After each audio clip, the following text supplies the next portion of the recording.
João 3, verso de número 16.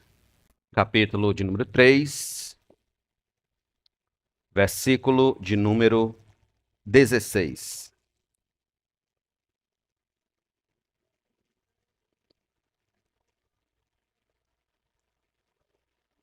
Porque Deus amou o mundo de tal maneira que deu seu Filho unigênito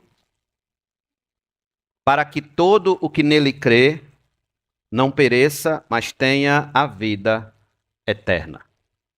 Vamos ler todos juntos? Vou contar até 3 e nós leremos em uma só voz. 1, 2, 3. Porque Deus amou o mundo de tal maneira que deu seu Filho unigênito para que todo que nele crê não pereça, mas tenha a vida eterna. Amém.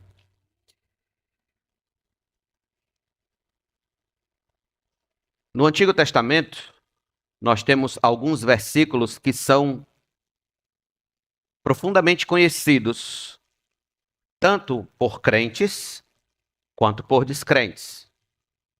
Você vai encontrar eles estampados tanto nas casas de crentes quanto nas casas de descrentes, nos carros de crentes adesivados nos carros de crentes, quanto adesivados em carros de descrentes. Por exemplo, Salmo 23, versículo 1. O Senhor é meu pastor, nada me faltará. Salmo 91, versículo 1. Aquele que habita no esconderijo do Altíssimo descansa à sombra do Onipotente, diz ao Senhor. Então, no Antigo Testamento nós temos esses versículos que são muito conhecidos mesmo. Alguns de Isaías também são bem conhecidos e alguns outros. No Novo Testamento, eu diria que o versículo mais conhecido e mais citado do Novo Testamento é exatamente o que nós lemos hoje à noite. João 3, 16. Ele é um versículo chave para você entender a obra de Cristo, para você entender a soberania de Deus, para você entender o profundo amor de Deus na salvação de pecadores, feito eu e você. E ao mesmo tempo, esse versículo, ele é base para muito debate teológico. Ele é base para muito debate teológico, principalmente no que diz respeito à mecânica da salvação, no que diz respeito ao modo como Deus salva pecadores. Então, como nós bem sabemos, a doutrina da salvação é conhecida como soteriologia. Soteriologia. A doutrina da salvação. E no meio protestante, no meio evangélico, nós temos duas vertentes muito fortes que defendem essa questão da salvação, olhando para esse versículo, um apontando para um lado, o outro apontando para o outro. Nós temos o arminianismo, que vem de Jacobus Arminius, teólogo holandês, e temos o calvinismo, que advém de João Calvino. Apesar de que o que eu vou tratar hoje à noite com vocês aqui, não necessariamente foi um embate entre Armínio e Calvino. Foi mais um embate entre os seguidores deles.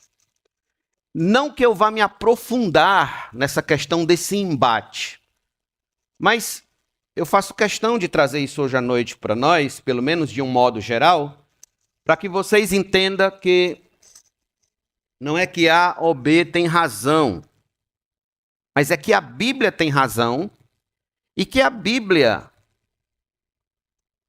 dá luz para um determinado caminho teológico do qual nós devemos seguir e nos firmar nele. Então, o arminianismo olha para esse texto e ele foca em uma palavra aqui. Ele foca na palavra mundo. Porque Deus amou o mundo de tal maneira. O calvinista, ele vai olhar para esse texto e ele vai focar em outra parte do texto. Todo o que nele crê. Especificamente, a palavra crê aí. Então, eles estão olhando para o mesmo texto, mas um está olhando para uma parte e o outro está olhando para o outro. Um está trazendo a ênfase de uma parte do versículo e o outro está trazendo a ênfase da outra parte. E aí, a gente nunca se entende, né? A gente nunca se entende. Bem, o fato, meus irmãos, é que texto sem contexto é pretexto para heresia. Então, quando eu digo, porque Deus amou o mundo, que mundo eu estou falando? Aí o arminiano vai chegar e vai dizer o seguinte: Deus amou todas as pessoas. E eu tenho que concordar com ele. Deus amou todas as pessoas. Aliás, eu vou um ponto além. Deus amou mais que todas as pessoas. Deus amou todo o cosmo, todo o universo, tudo que existe de criado por Deus, ele amou e ama. Deus ama as pessoas, Deus ama as flores, Deus ama os pássaros, Deus ama os peixes, Deus ama os micro-organismos, como ama também os macro-organismos. Enfim, tudo que está no cosmon, que é o que significa essa palavra aqui, no grego, cosmon, ou seja, toda a sua criação. Deus amou de tal maneira que deu seu Filho unigênito, unigênito significa único, certo? Seu único filho, como possibilidade, depois da queda, de haver redenção dessa humanidade. Então entenda, até agora eu estou tratando apenas da parte do arminiano, certo? Se eu parasse aqui, eu era arminiano.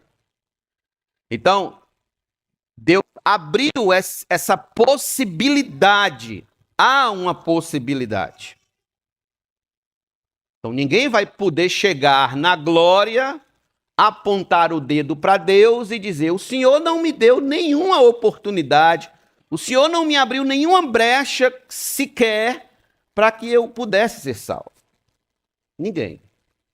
Porque o fato dele ter dado o seu Filho unigênito, dele ter enviado, dado, aqui significa o enviar a este mundo, o fazer seu Filho, Santo Filho, encarnar. O fato dele ter feito isso significa que ele abriu a oportunidade de redenção da raça humana e de toda a criação, certo? Ser alcançada. Essa oportunidade de ser redimida. Só que tem a outra parte do versículo. E na outra parte do versículo diz assim: para que todo o que nele crê não pereça, mas tenha a vida eterna. É aqui onde o versículo vai, eu diria, desabrochar em essência para nós. Até então, na parte A do versículo, nós temos uma espécie de apanhado geral em relação ao amor de Deus, em relação às possibilidades de, por meio desse amor, os homens serem salvos. Mas quando a gente chega na parte B desse versículo, a gente percebe que a coisa se afunila. É quando você passa a observar o princípio da expiação limitada. Não vou me aprofundar muito nessa questão da expiação limitada, mas vou trazer aqui para vocês alguns textos que nós vamos observar por que apesar de Deus amar o mundo, tudo que há no universo, todas as pessoas, de um modo geral, nem todos os homens serão salvos. Nem todas as pessoas serão salvas.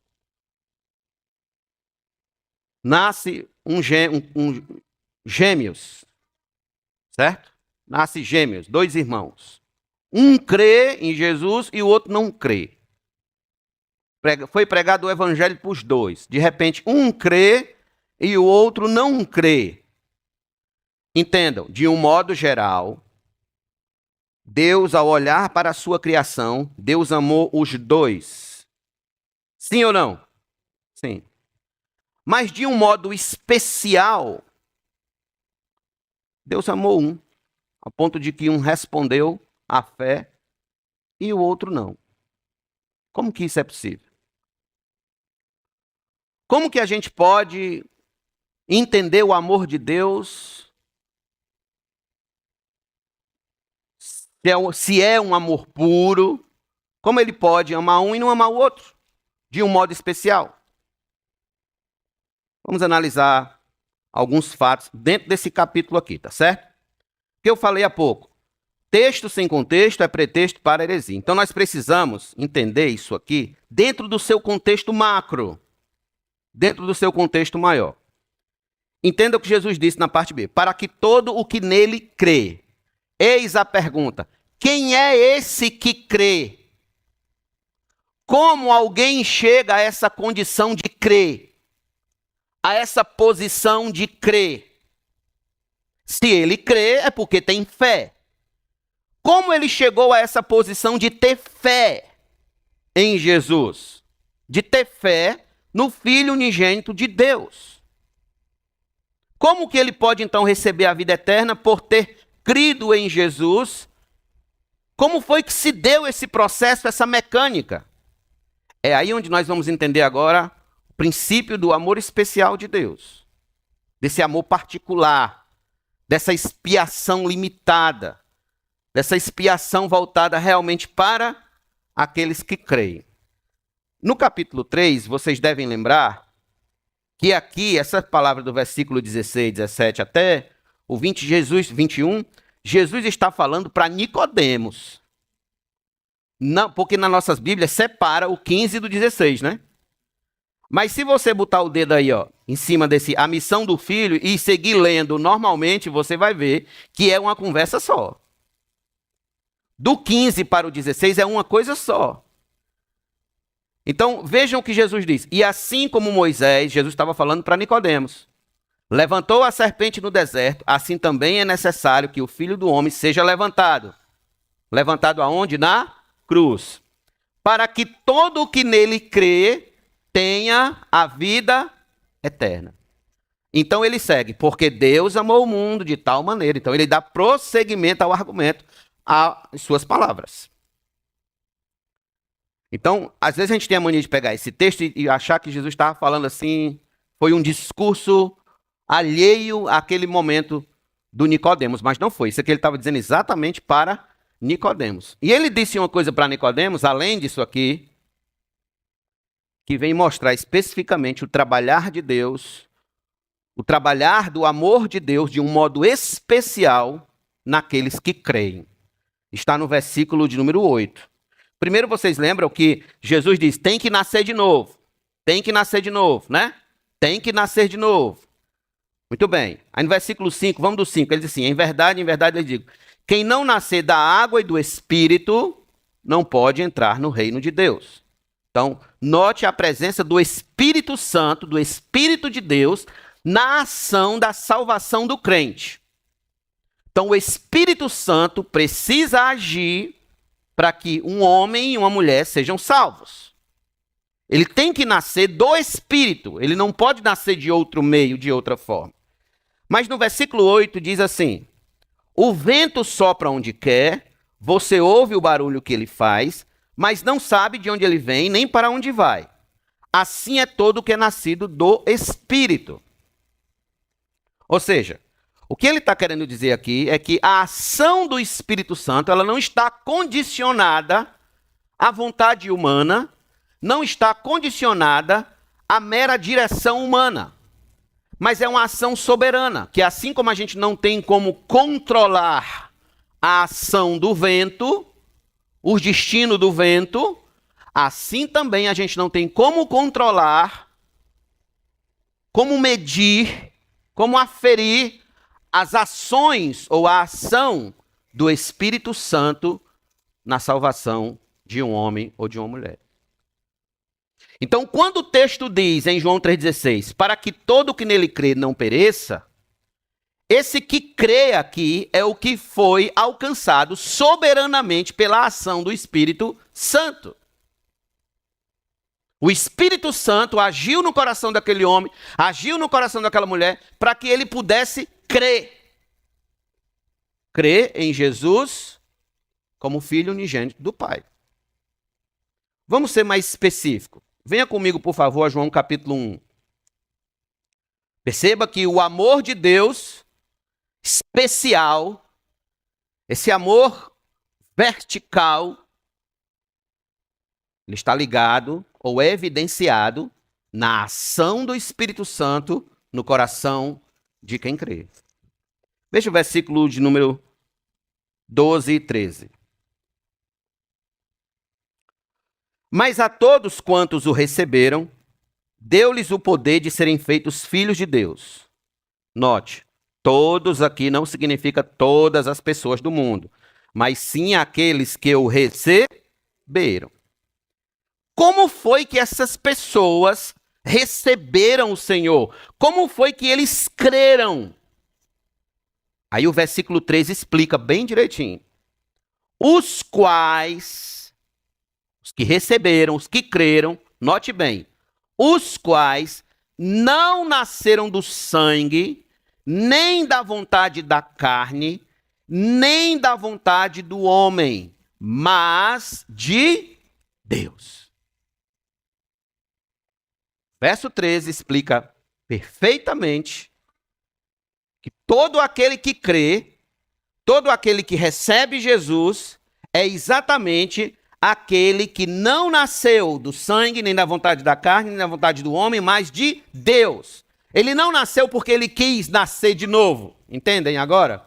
Entendem por que Nicodemos não entendeu quando Jesus disse lá, você é mestre em Israel e não entende essas coisas? É exatamente isso aqui. Porque quem nasce de novo, quem crê em Jesus, quem recebe esse milagre da fé, não recebe esse milagre da fé porque é melhor que o outro, porque tem mais boas obras, porque nasceu de uma família com um sobrenome, sabe, daqueles de dar medo na sociedade, porque mora num bairro melhor da cidade, porque, enfim, 1001 coisa que a gente pode colocar como qualidade para a gente dar um presente a alguém. Não. Simplesmente, Deus amou de um modo especial, segundo a sua soberania. Segundo a sua soberania. Ele quis amar, amou e está amado. Entendem isso?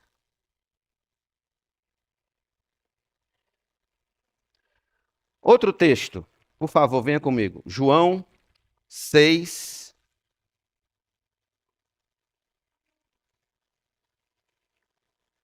João capítulo 6.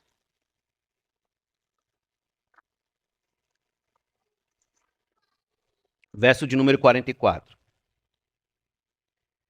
Ninguém pode vir a mim se o Pai que me enviou não o trouxer, e eu ressuscitarei no último dia. Preste atenção bem aqui nos termos para vocês pegarem aqui a essência do que o texto está querendo transmitir. Ninguém pode vir a mim. Ou seja, ninguém pode ir a Jesus. Certo? Se o Pai, se Deus Pai, que enviou Jesus, não trouxer essa pessoa até Jesus.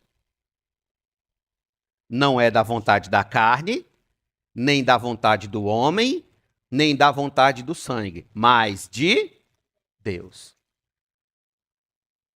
aquele jovem, aquele adolescente, aquele homem, aquele senhor, aquela senhora, só pode vir a Cristo se o Pai que enviou Jesus trouxer aquela pessoa até Jesus. Se o Pai não trouxer, aquela pessoa jamais virá.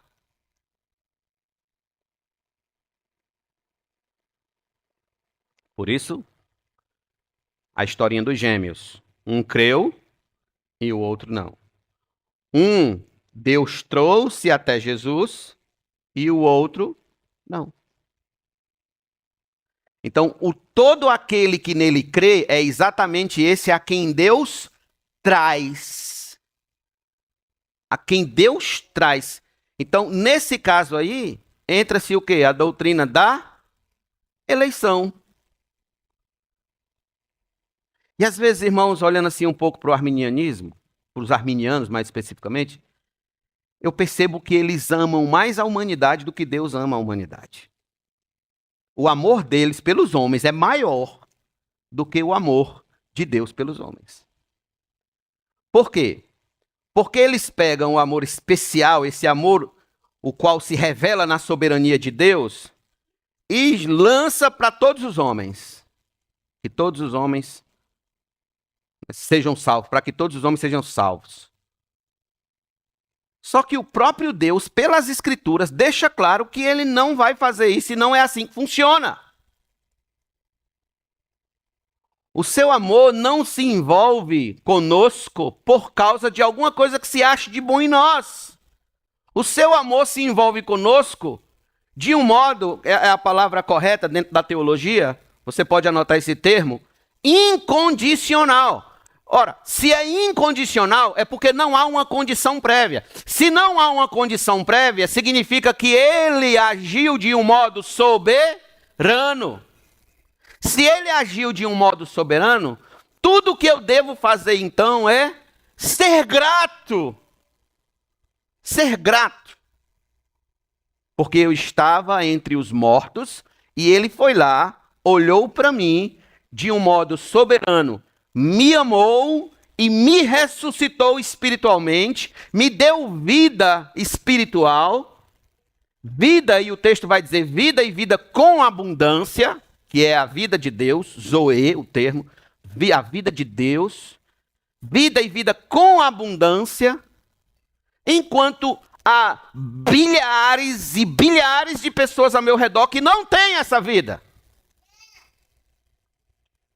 Que a gente prega o evangelho e elas permanecem cegas. Que a gente fala de Jesus e é como se estivesse falando de uma parede. Que a gente fala do amor de Deus e é como se estivesse falando de uma coisa qualquer. Enquanto que quando você conversa com um crente nascido de novo, sensível pelo Espírito Santo, alcançado pelo poder da palavra, alcançado pelo agir do Espírito Santo no coração daquele homem e daquela mulher, quando você toca no nome de Jesus, é como se você estivesse derramando mel em sua alma. Quem nos trouxe a essa condição, meus irmãos? O próprio Deus. O próprio Deus. Por isso que João 3,16 é um dos textos mais maravilhosos de toda a Escritura, para nós entendermos a ação soberana de Deus na nossa salvação. E aqui eu quero trazer 2 pontos importantes para vocês. Primeiro, o crente tem que ser alguém grato. Todas as manhãs, ao acordar crente em Cristo. Grato. Se você acordou crente em Jesus hoje, é porque Deus ainda está segurando a sua mão. É porque o Senhor ainda está te mantendo de pé. É porque o Senhor está sustentando as suas forças. O Senhor está ali com você, está ombro a ombro com você. O Senhor não lhe abandonou. Você foi dormir ontem, acordou hoje pela manhã e o Senhor continua com você, ombro a ombro aqui, ó. Por isso que você está aqui hoje, adorando a Deus. Isso é magnífico. Se tão somente ao acordar crente, você começar o dia agradecendo a Deus por isso, eu tenho certeza que o seu dia será muito, muito, muito melhor. Será um dia muito mais iluminado. vamos colocar nesses termos. Será um dia muito mais leve, muito mais feliz, porque de fato você entendeu que na sua rua, por exemplo, do seu bairro, na sua rua, onde há muitas pessoas cegas para o evangelho, que não conseguem compreender Jesus, não conseguem entender Jesus, não conseguem entender nada da Bíblia, que a Bíblia é apenas um livro chato para elas, para você é diferente, porque Deus quis que assim fosse diferente para com você. Ele o alcançou, ele o visitou em sua misericórdia, ele o visitou com sua graça, ele o fez nascer. Lá estava você no vale de ossos secos, no meio do monte de ossos secos, sem jeito, sem esperança, destinado ao inferno, e o Senhor foi lá, tocou na sua mão e o ressuscitou. E hoje você tem vida e vida em abundância. Segundo lugar, primeiro, ser grato. Segundo, ter esperança de que o Senhor salva. E isso me faz orar, por exemplo, pelos meus familiares com mais afinco, com mais força. Por quê? Porque se a salvação dependesse meramente da vontade deles, eles nunca viriam. Assim como se dependesse da minha vontade, também eu nunca viria. Entendem? Se dependesse então somente da gente, não, porque eu tenho assim uma queda pela igreja evangélica. Não, não tem esse negócio. A maioria daqui dos que, exceto aqueles que nasceram em lar evangélico e foram ouvindo o evangelho sempre, Deus foi salvando ao longo dos anos, mas a maioria dos que estão aqui não viveu essa experiência. A maioria que veio de lá realmente descrente, de lá católicos, né, de lá que realmente não temia a Deus de um modo bíblico. A gente sabe como era lidar com Deus. O assunto Deus era um assunto um tanto amargo para nós. Era um tanto desgostoso. O assunto do evangelho era um assunto meio sem graça, chato. Chato. Ninguém gostava de crente, né? Ninguém se dava bem com crente. Todo mundo achava o crente o chato. Quando um crente chegava, pronto, chegou o chato, né? Me lembro quando eu era criança que os crentes saíam no domingo evangelizando lá no bairro, mais ou menos umas 4 horas da tarde, e quando chegava perto da nossa casa, a minha avó dizia, bora entrar, que os crentes já estão vindo ali. Então, vocês perceberem como era os crentes eram vistos como o povo chato, né? Mas vê onde é que a gente está hoje, no meio dos crentes, né? E quem foi que nos fez crer em Jesus ao ponto de hoje nós olharmos, pelo menos eu, quando eu lembro daqueles irmãos, eu disse, meu Jesus, se fosse hoje eu dava um abraço em cada um e celebrava o fato deles serem meus irmãos em Cristo, serem salvos no Senhor, né? Então, olha que coisa maravilhosa. Isso deve trazer mais força e mais firmeza para você orar ainda por aquele seu filho que não está salvo, por aquele seu amigo que não é salvo, pelo seu marido, pelo seu pai, pela sua mãe, porque a salvação não depende deles, a salvação depende do Senhor. Foi isso que ele disse em Jonas, capítulo 2. A salvação pertence ao Senhor. Então, se a salvação pertence ao Senhor, e a salvação depende da soberania e do amor incondicional dele, o que eu tenho que fazer é aplicar o princípio daquela viúva que foi para a porta do juiz e ficou batendo.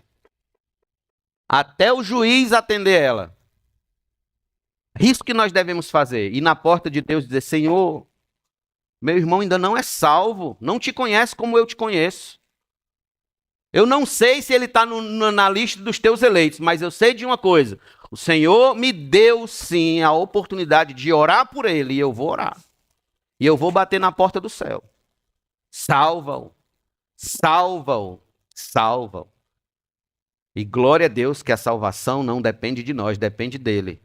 Porque assim como ele agiu poderosamente para nos alcançar, ele também pode agir poderosamente para alcançar aqueles nossos familiares mais endurecidos, nossos amigos de trabalho mais endurecidos, nossos colegas de faculdade, de escola, seja lá de onde for, mais endurecidos de coração, transformando os corações de pedra em corações de carne.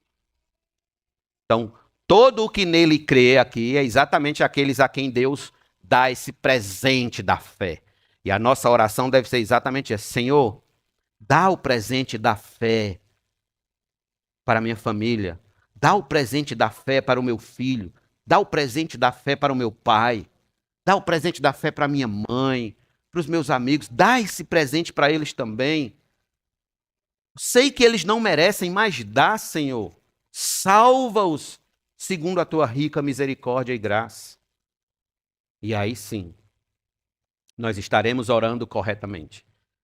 Vocês percebem como compreender teologicamente correto um texto nos leva a uma vida de esperança no Evangelho, nos leva a uma vida de gratidão no Evangelho, nos leva a uma vida de fé no Evangelho. Quando você orar, não ore somente com esperança, ore com fé. Creia que Deus pode sim salvar quem Ele quiser salvar. Deus pode, por mais endurecido que o homem seja, por mais endurecido que a mulher seja, Deus pode visitá-lo e transformá-lo em uma nova criatura. Quando vocês tiverem dúvida, o coração de vocês quiserem duvidar, lembrem de quem era Paulo. De quem era Paulo e de como Deus o alcançou, de como Jesus o visitou. Jesus ainda tem poder, é vivo, poderoso para visitar muitos Saulos que a gente conhece. Para fazê-los cair em terra e se render ao senhorio de Cristo.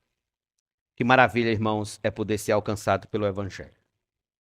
Que maravilhas é ter recebido esse presente que em Atos capítulo 13, um texto clássico,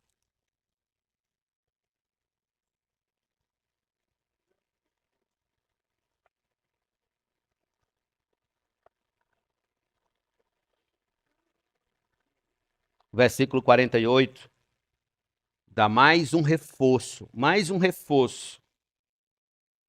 para esse amor soberano e especial de Deus para com o seu povo, para com aqueles que creem. Atos 13, 48.